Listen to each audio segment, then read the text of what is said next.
So guys, for the first step, you want to go to search and type in virus and threat protection. Click on it.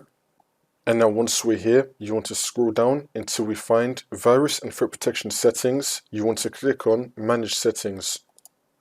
And now you want to scroll down and then click on add or remove exclusions. And then click on yes. And then you want to click on add an exclusion. You want to click on file. You want to find uTorrent. It might be in your downloads folder.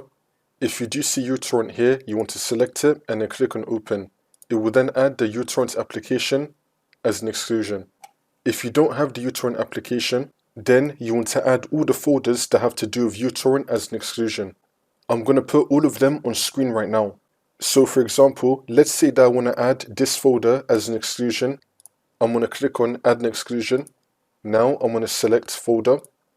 I'm going to locate that folder. So for me, I'm going to go to this PC. I'm going to open up my C drive. I'm going to open up program files. And I have the folder right here, uTorrent. I'm going to click on this and then click on select folder, which has now added it as an exclusion.